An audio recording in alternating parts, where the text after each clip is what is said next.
Alors, bonjour tout le monde, bon matin, merci d'être là. Ceux qui sont sur le web, bonjour aussi. Mon nom c'est Antoine Bonicalzi et puis je suis de Cyber Impact. Juste avant, dans le fond, je voulais vous dire, j'ai aussi eu, avant d'être chez Cyber Impact, j'ai aussi eu ma propre petite entreprise. Donc, quand on parle de petite entreprise de moins de 10 employés, j'ai été aussi dans vos souliers, donc je sais très bien c'est quoi la réalité un peu. Et puis, c'est une des raisons pour lesquelles aussi je suis maintenant chez Cyber Impact parce que c'est un produit qui s'adresse surtout aux petites entreprises, aux PME, mais vraiment aux travailleurs autonomes et aux petites entreprises canadiennes et québécoises, là, bien entendu. Donc, en territoire connu, on est ensemble là-dedans. Aujourd'hui, je vais vous parler de marketing courriel. Je suis content que mon confrère André en ait parlé un petit peu. Je pense qu'on est sur la même longueur d'onde. La première chose dont je veux vous parler, c'est pourquoi. Mais rapidement, on a juste 20 minutes, 30 minutes maximum, mais Jean-Benoît m'a bien dit de m'en tenir à 20 minutes. Donc, je vais essayer. Donc, ça va aller assez vite. Puis peut-être que je vais essayer d'aller vite pour avoir vos questions aussi par la suite. Donc, la première chose qu'on va voir, c'est rapidement un peu pourquoi faire du marketing courriel sans m'éterniser sur ce sujet-là. Mais je dirais, la première chose, c'est que c'est payant. Donc, on regarde ici 44 pour 1. Il y a certaines études, certains sondages qui nous disent que pour les PME, en moyenne, quand on investit du temps et de l'argent, je dirais surtout du temps, parce que vous allez voir, c'est pas nécessairement quelque chose qui coûte cher. Bon, ben c'est sûr que le temps, c'est de l'argent, donc il y a un certain investissement. Lorsqu'on investit en marketing par courriel, normalement, ça rapporte. Et normalement, ça rapporte plus que ce qu'on va investir. Ce qui m'amène à dire que souvent, pour les petites entreprises, c'est une tactique marketing qui est un peu, qui est pas nécessairement une priorité. Mais puisqu'on sait que ça rapporte et que c'est pas nécessairement quelque chose qui coûte cher, ça devrait, autrement, au contraire, être une priorité. Ensuite, la deuxième raison, c'est que les gens aiment recevoir des courriels. De façon générale, oui, on en reçoit un peu trop. Je suis d'accord. Surtout les gens comme vous qui sont en affaires, vous êtes occupés, vous recevez beaucoup de courriels. Mais on aime s'abonner, on aime recevoir des courriels des entreprises ou des gens pour qui c'est important. Donc, les entreprises qu'on aime, si on veut être certain de ne rien manquer, on va s'abonner à l'infolette. On sait que si on s'abonne aux réseaux sociaux, ça se peut qu'on ne voit pas tout. Si on s'abonne à l'infolette d'une entreprise qu'on aime, qu'on veut suivre, ben normalement, c'est parce qu'on veut s'assurer de ne rien manquer. Donc, les gens, beaucoup aiment recevoir les courriels. Une autre bonne raison.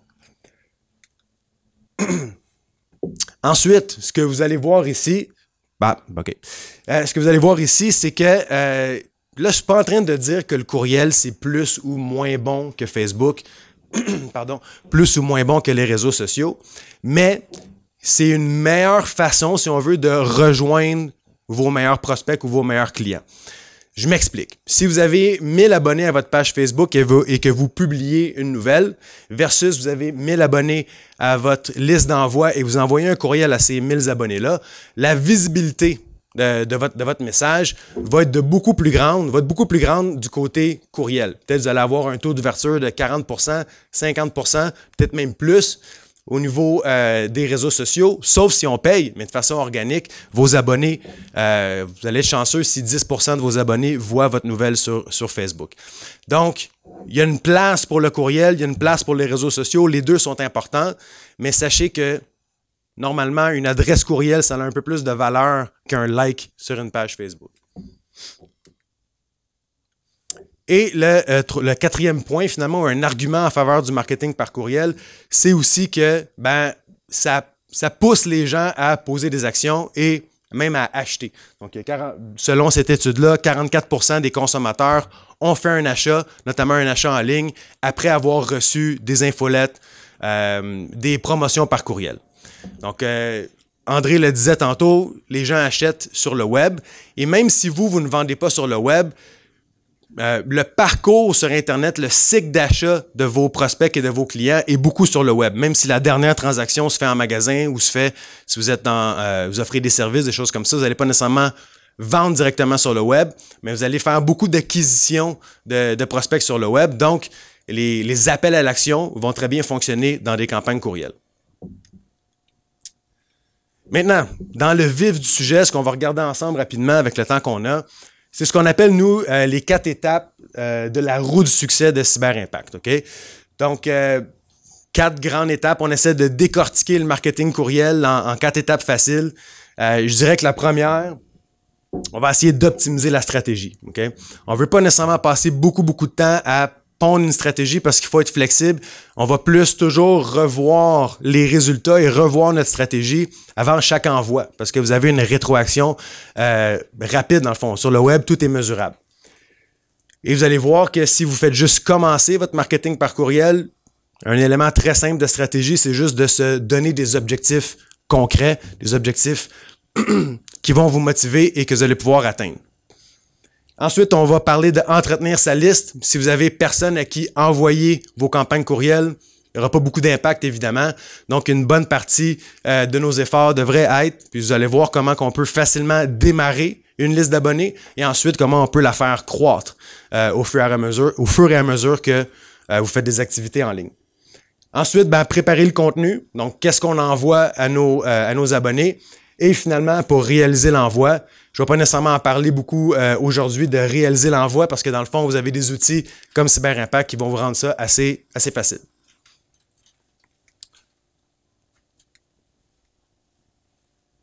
Donc, comme j'ai dit, au niveau de la stratégie, je ne veux pas m'étendre sur le sujet, mais je veux juste que vous pensiez à quels seraient des exemples d'objectifs, quel genre d'objectifs vous pouvez vous fixer dans votre entreprise à vous, donc très, très concret pour le marketing par courriel.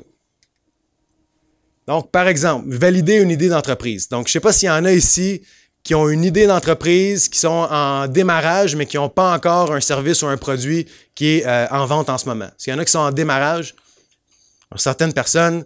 Donc, une de vos priorités serait de faire des trucs, des actions pour faire croître votre liste d'abonnés. Parce que ce qui est intéressant, vous pouvez envoyer des courriels de pré-vente. Il y a différentes façons de le faire, mais c'est une façon de tester le marché. Donc, vous pouvez essayer de voir si vous êtes en mesure d'avoir des gens qui sont assez intéressés par ce que vous allez offrir pour souscrire à votre infolette.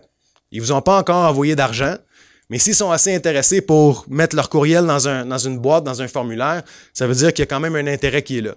Et par la suite, vous allez pouvoir, je sais pas moi, offrir des trucs en pré-vente, dire un peu comme le socio-financement. Vous allez pouvoir faire des campagnes de pré-vente avec le marketing par courriel. Préparer un lancement de produit, un projet de nouvelle entreprise, comme j'ai dit un petit peu. Je vais vous donner un exemple. J'ai travaillé beaucoup l'année passée avec Expo Yoga, donc ça a eu lieu au mois de mars au Palais des Congrès. C'était le premier congrès à Montréal exclusivement sur le yoga et tout ce qui entoure, dans le fond, le mieux-être, le yoga et tout ça. C'était la première édition, donc évidemment, personne ne les connaissait, ils n'avaient pas ils n'avaient aucune visibilité, aucune notoriété, mais quand même, ils voulaient vendre des billets, puis ils voulaient évidemment attirer des gens qui allaient avoir des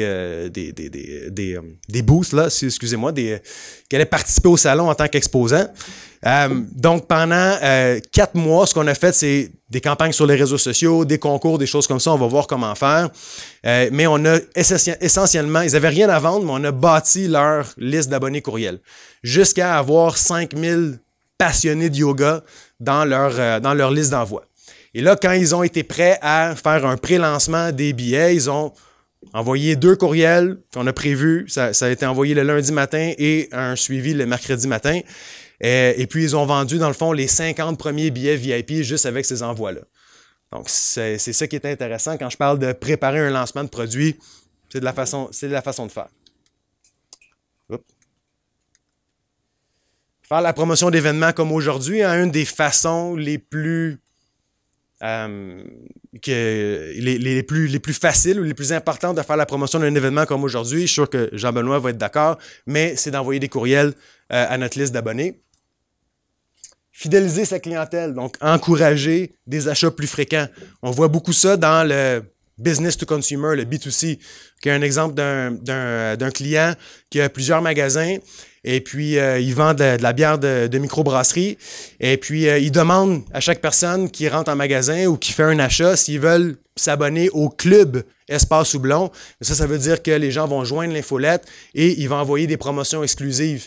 Donc, ce qui fait en sorte que les gens au lieu de faire un achat par mois, vont peut-être revenir en magasin plus souvent parce qu'on leur envoie des promotions exclusives. Et finalement, convertir des prospects en clients. Donc, quand j'avais ma petite entreprise, on était dans le service, donc c'était du conseil et des services en marketing web. Et puis, on faisait beaucoup de campagnes pour aller générer des leads, des prospects. Avec le courriel, ce qu'on envoyait, c'est que des fois, quand les gens étaient prêts à passer à l'action, ils pensaient à nous. Et puis, c'est nos campagnes courriel qui allaient un petit peu faire du lead nurturing en anglais. Donc, de s'assurer que les gens nous contactent quand ils sont prêts à passer à l'action. Comment démarrer et faire croître sa liste d'envoi? Je vous montre cette slide-là.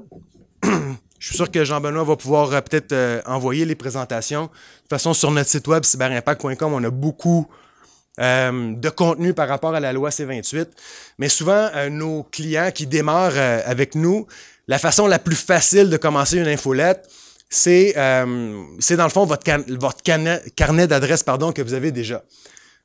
Donc, la fameuse loi C-28, la loi canadienne anti-pourriel, stipule qu'il y a ce qu'on appelle des consentements tacites. Donc, ça, c'est des gens à qui vous avez le droit d'envoyer des courriels commerciaux, des courriels de promotion, même s'ils n'ont pas nécessairement rempli un formulaire, ils n'ont pas dit « oui, j'accepte de recevoir l'infolette de telle entreprise ». Okay? Donc, vous avez le droit.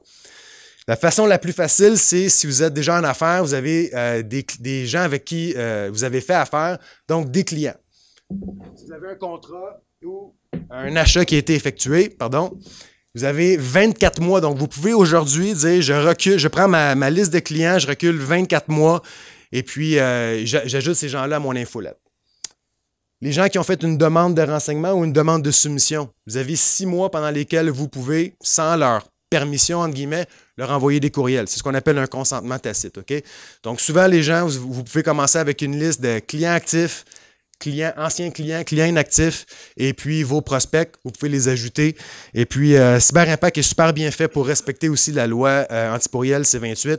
Donc, quand vous allez ajouter vos différents contacts, on va vous demander c'est quel type de contact et ça va être facilement classé en fonction du type de consentement.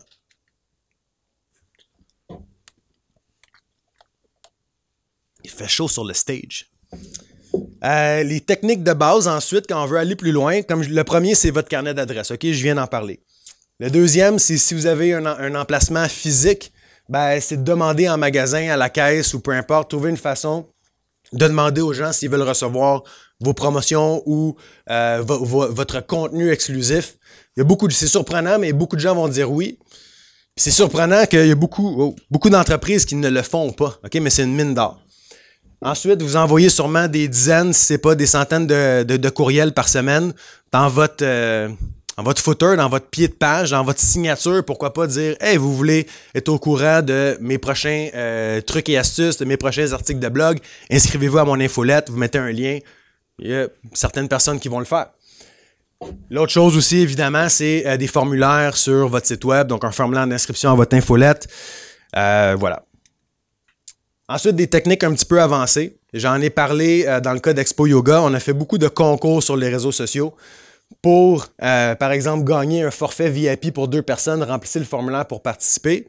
Les gens remplissent le formulaire et on les ajoute à notre liste d'envoi. Il peut même avoir une case qui dit oui, je veux recevoir l'infolette de telle entreprise. Donc là, vous avez vraiment un consentement qu'on appelle explicite. Donc, il n'y a aucune date d'expiration. Mais sinon, vous les ajoutez comme un consentement tacite qu'on a vu quelques slides avant.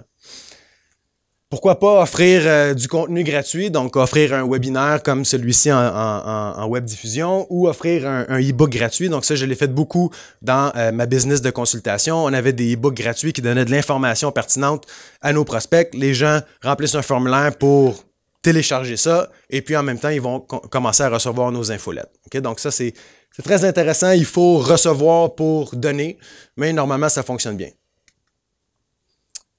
Maintenant, rapidement, il me reste combien de temps? C'est bon? J'étais tellement primé, il faut que je passe mes 15 slides en 20 minutes que ça va bien. Maintenant, quoi envoyer? Okay? Je n'ai pas beaucoup de slides pour ça, je vais plus vous en parler. La règle numéro 1, c'est de maintenir un équilibre entre l'information utile, donc le contenu éducationnel ou informationnel et le contenu promotionnel. OK? Si vous envoyez toujours des promotions, les gens qui sont pas prêts à faire un achat dans ce moment-là verront pas beaucoup de valeur à recevoir votre infolette, donc il y a beaucoup de gens qui vont se désabonner. À l'autre extrême, si vous faites juste envoyer des trucs et astuces, des articles de blog, des trucs informationnels, c'est très bon. Mais s'il n'y a pas d'appel à l'action de temps en temps, une façon pour vous d'inciter les gens à passer à l'action, ben là, vous allez peut-être dire que l'email marketing, ça ne vous rapporte pas beaucoup. Okay? Donc, d'avoir un équilibre entre les deux, c'est la bonne approche. Quelques exemples d'informations utiles. Donc, ça peut être un petit extrait et un lien vers vos derniers articles sur votre blog. Ça peut être d'offrir des e-books, ça peut être d'offrir des webinaires, d'offrir des infographies. Donc, tout ce qui est du contenu.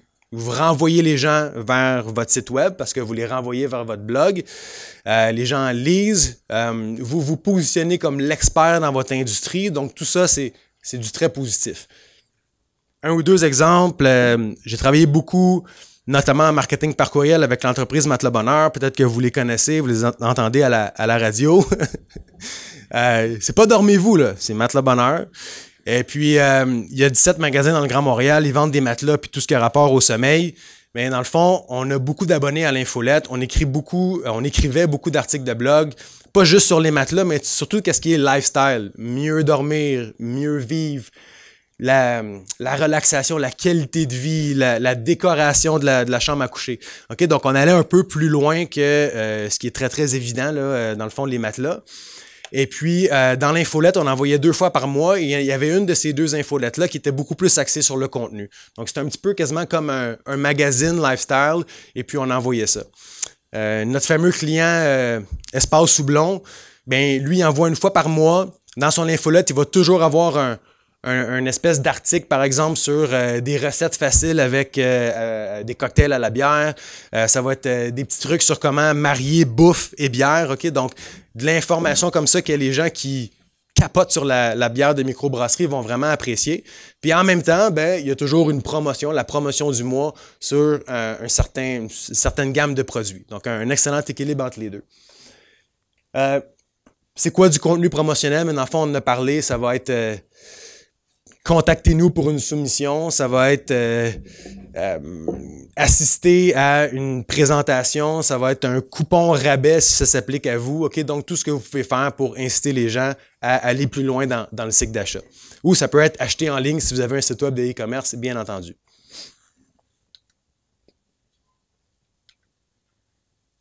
Oups.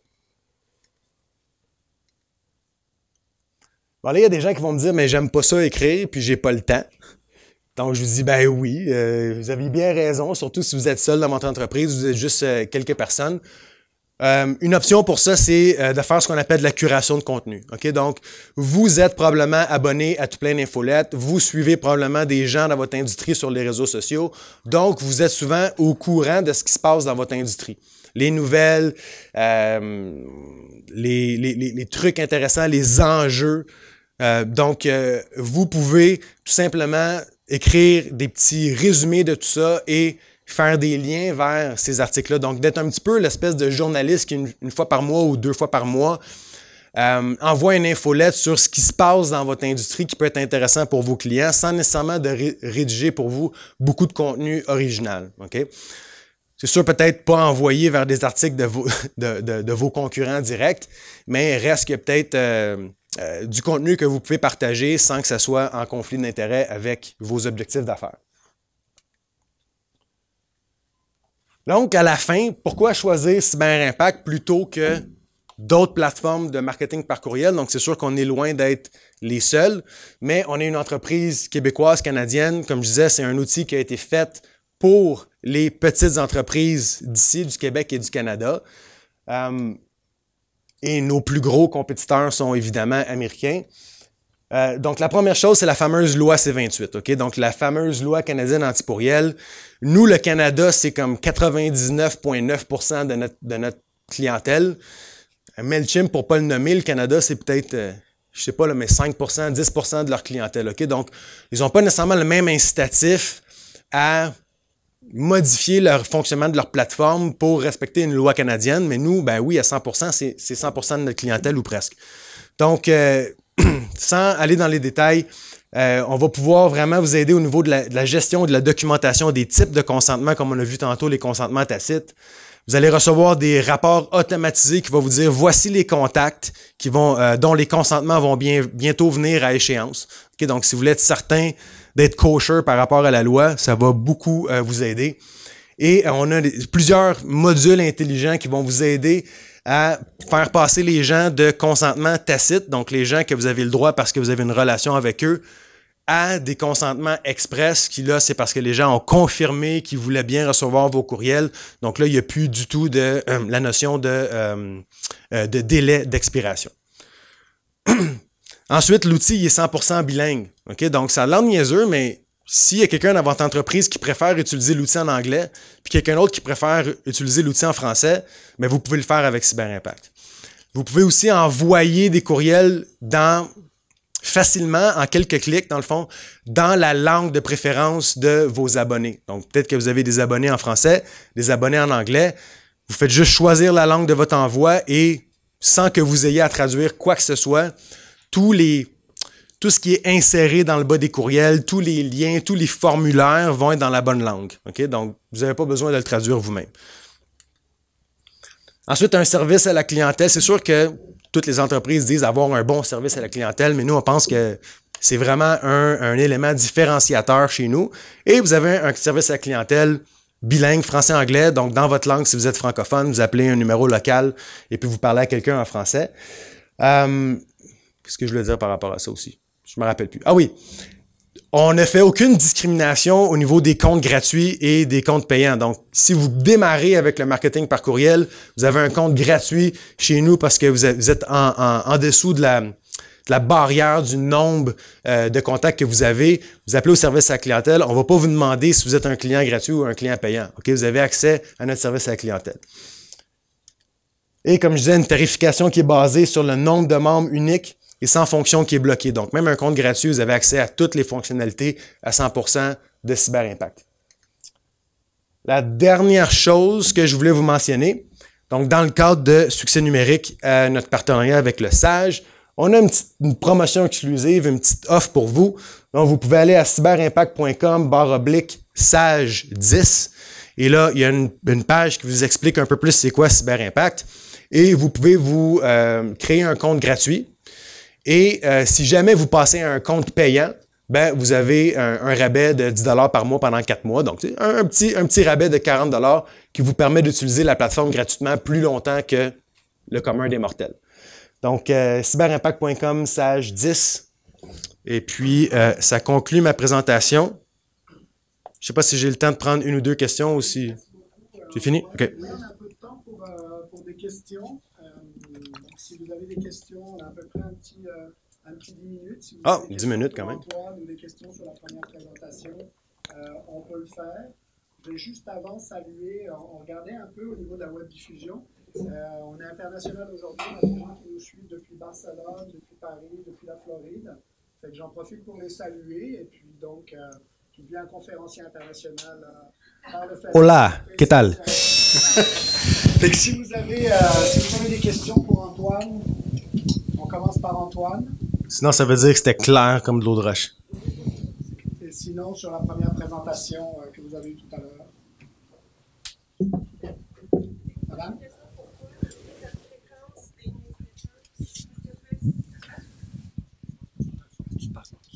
Oui. Oui, je vous passe le micro. Vous aussi, vous devenez conférencière internationale. Zéro pression. Au niveau de la fréquence des newsletters, est-ce que tu as une idée à peu près de ce qui est raisonnable? Parce que personnellement, moi, je me suis déjà inscrit à un genre de e-book et je l'ai tellement regretté. Je recevais des nouvelles de ce gars-là aux 3 jours à peu près. Je l'ai mis pourriel, je savais plus comment faire pour m'en débarrasser. Pourtant, c'est quelqu'un qui est dans le milieu du marketing assez connu au Québec. Fait, je me disais, est-ce que tu as une idée, étant donné que tu as beaucoup d'expérience sur quelle est la moyenne de tolérance de la clientèle? Ouais. C'est sûr que la réponse plate, c'est ça dépend. Ça dépend de l'industrie, puis ça dépend de vos objectifs d'affaires aussi, puis du contexte. Je dirais que, puis il y a plusieurs types d'envois qui est possible. Ok, il y a la fameuse infolette mensuelle, puis ça, je dirais que c'est pas mal quelque chose de base, peut-être quelque chose à essayer de démarrer le plus rapidement possible pour pas mal toute entreprise. Et puis ça, c'est une bonne fréquence. Je dis c'est une bonne fréquence souvent parce que c'est quelque chose qui est gérable pour un travailleur autonome ou une petite entreprise. Puis en l'envoyant de façon mensuelle, vous allez probablement avoir au moins écrit un article, récolter un petit peu d'informations, de contenu qui est intéressante ou quelques nouvelles à communiquer à vos gens. Donc, une fois par mois, ce serait comme une règle de pouce, puis quelque chose qui est facile à démarrer, puis vous n'allez probablement pas écœurer personne non plus, là. L'autre, puis c'est probablement ce qui est arrivé avec vous, là, on va un petit peu plus loin, on va dans ce qu'on appelle souvent le marketing automation ou automatisation du marketing. Donc, probablement ce qui est arrivé, c'est que vous avez téléchargé un e-book, et puis là, vous avez été dans une séquence de courriels automatisés. Puis ça, souvent, cette fréquence-là va être plus rapide au début. Donc, peut-être que le marketeur en question a peut-être une séquence de 10 courriels qu'il envoie à tous les nouveaux abonnés sur 3 mois ou... Ben, pas sur 3 mois, c'est peut-être pas, là. Mais ça, c'est quelque chose qui est faisable aussi. Ça, je l'ai fait souvent, dire, OK, quelqu'un télécharge un e-book. Peut-être qu'une bonne pratique, c'est de lui mentionner, dire, en passant, vous allez aussi recevoir notre formation par courriel de 10 leçons que vous allez recevoir à tous les 5 jours pendant un mois, quelque chose comme ça. Okay? Donc, plus on le dit, plus on est transparent, mieux que c'est. Mais c'est pas nécessairement quelque chose de négatif d'envoyer plus souvent, surtout si c'est pertinent, puis c'est comme pour éduquer les nouveaux abonnés dans une espèce de séquence courriel comme ça, là. C'est un peu ça. Mais je suis abonné à beaucoup de monde qui envoie une fois par semaine. Puis c'est correct aussi si c'est pertinent pour moi, si je suis un bon, peut-être, client potentiel pour cette entreprise-là aussi, puis si le contenu est intéressant aussi, là. Fait que ça se peut que vous n'étiez pas non plus... peut-être que ça fonctionne super bien, puis vous n'étiez pas nécessairement, à ce moment-là, un bon client potentiel pour cette personne-là. À ce moment-là, vous vous désabonnez, puis c'est fini. Faut tester. Vous pouvez tester la différentes fréquences puis voir s'il y a plus de gens qui se désabonnent. Puis aussi mesurer vos courriels, ils vous rapportent qu'est-ce que ça vous rapporte vraiment. Puis des fois, perdre une couple de personnes qui se sentent pas concernées versus faire plus de ventes de l'autre côté, il y a un calcul à faire aussi de ce côté-là. Monsieur? Pardon, quelle différence avec MailChimp? C'est ma référence. Ouais. Ben, pas mal tout ce que je vous ai dit là, en premier lieu. C'est notre question, je dirais quasiment la plus fréquente, là. Je vous invite à aller sur notre site web aussi. Si vous allez sur cyberimpact.com, vous allez sur notre blog. J'ai récemment, personnellement, écrit 2 articles, Cyberimpact versus MailChimp. En restant dans le respect, bien entendu, puis en essayant d'être le plus journalistique possible sur les faits, même si, tu sais, je suis un peu biaisé quand même. La plus grosse différence, c'est au niveau de la conformité, la facilité avec laquelle vous pouvez vous conformer à la loi C28 avec Cyberimpact. Il y a plusieurs fonctionnalités qui n'existent pas dans MailChimp, et pas juste dans MailChimp, mais dans toutes les autres plateformes qui sont particulières, qui vont être utiles pour une entreprise québécoise ou canadienne qui veut se conformer à la loi. Donc, il y a vraiment des différences comme ça. Et le fait aussi que ce soit une plateforme qui est utilisable dans les 2 langues, que vous pouvez envoyer seulement en sélectionnant votre langue, que vous pouvez envoyer dans la langue de vos abonnés. MailChimp, c'est possible, mais vous devez vous assurer de vous aller traduire le bas de page, puis vous assurer que les liens sont en français et tout ça. Puis quand vous arrivez à un compte payant aussi, dépendamment du nombre de contacts que vous avez, ça peut être moins cher avec Cyberimpact. Ne serait-ce qu'avec le taux de change, on est en dollars canadiens aussi. Ouais, on est à Terrebonne sur la Rive-Nord. Ça fait quand même... la compagnie qui est derrière Cyberimpact, ça fait, je pense, 17 ans qu'elle existe. Puis Cyberimpact, le produit, ça fait quand même plus de 10 ans. Mais là, récemment, on met les bouchées doubles. Est-ce que vous... Oui, d'autres questions? Mathieu, je vous passe le micro. Levez-vous pour qu'on vous voit à la caméra, s'il vous plaît. Salut. Tantôt, justement, tu parlais d'envoi bilingue. Je me demandais, c'est assez basique, là, mais tu fais-tu un envoi en français, ensuite un envoi en anglais ou un envoi bilingue? Je dirais que ce serait... En fait, c'est sûr que je pense que ça serait beaucoup mieux de faire des envois séparés. Juste pour que, dans le fond, mettons, moi, si ma préférence, c'est de recevoir du contenu en français, que toute l'infolette, que tout le contenu du courriel soit en français pour moi. Puis le contraire soit vrai aussi si je préfère recevoir les communications en anglais. Donc, vous avez la notion de groupe ou de différentes listes, dans le fond, dans un outil comme CyberImpact. Une des premières segmentations que vous devriez essayer d'avoir, c'est la langue de la personne. Donc, de le demander ou d'avoir des formulaires séparés sur la version française ou la version anglaise de votre site web, ou si c'est pas possible, de demander la langue de préférence de la personne. Donc, ce serait préférable d'avoir des listes en français, des listes en anglais et de faire un seul envoi dans la langue. Si c'est pas possible, vous voulez démarrer avec une liste que vous avez déjà, des contacts que vous avez déjà, vous pouvez faire des envois bilingues, donc le contenu en français, le contenu en anglais, mais vous pouvez aussi inclure dans le courriel, dans le fond, un lien, puis demander aux gens après ça de remplir une espèce de petit formulaire ou d'aller sélectionner leur langue de préférence pour qu'éventuellement vous puissiez faire la segmentation. Ah, fini. Merci beaucoup tout le monde.